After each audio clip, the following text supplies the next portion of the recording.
8वां बाब तूफान का खात्मा।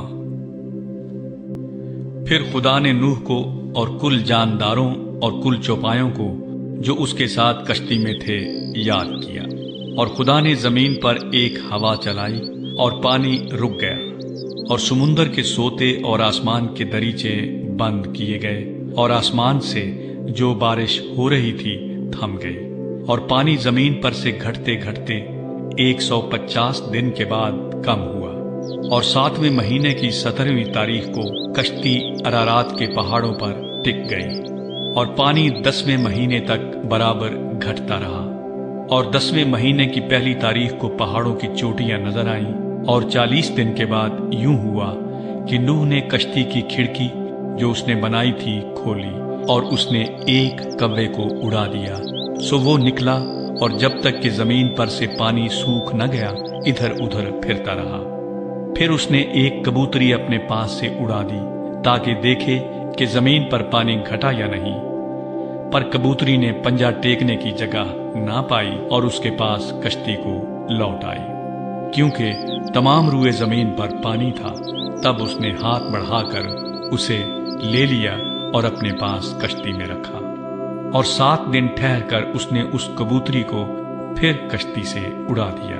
और वो कबूतरी शाम के वक्त उसके पास लौट आई, और देखा तो जैतून की एक ताजा पत्ती उसकी चोंच में थी। तब नूह ने मालूम किया कि पानी जमीन पर से कम हो गया। तब वो 7 दिन और ठहरा।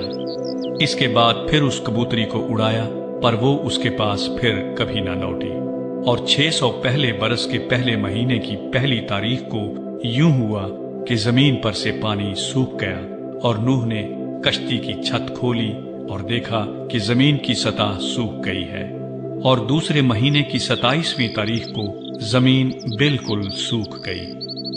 तब खुदा ने नूह से कहा कि कश्ती से बाहर निकला, तू और तेरे साथ तेरी बीवी और तेरे बेटे और तेरे बेटों की बीवियां, और उन जानदारों को भी बाहर निकाल ला जो तेरे साथ हैं, क्या परिंदे, क्या चौपाए, क्या जमीन के रेंगने वाले जानदार, ताकि वो जमीन पर कसरत से बच्चे दें और बार बार हों और जमीन पर बढ़ जाएं।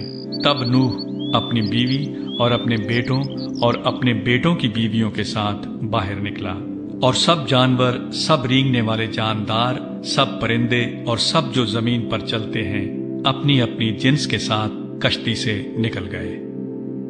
नूह कुर्बानी चढ़ाता है।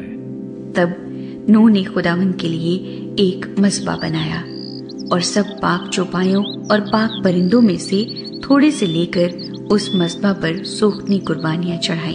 और खुदावंद ने उनकी राहत अंगेज खुशबू ली। और खुदावंद ने अपने दिल में कहा कि इंसान के सबब से मैं फिर कभी जमीन पर लानत नहीं भेजूंगा, क्योंकि इंसान के दिल का ख्याल लड़कपन से बुरा है, और न फिर सब जानदारों को जैसा अब किया है मारूंगा, बल्कि जब तक जमीन कायम है बीज बोना और फसल काटना, सर्दी और तपिश, गर्मी और जाड़ा, दिन और रात मौकूफ न होंगे।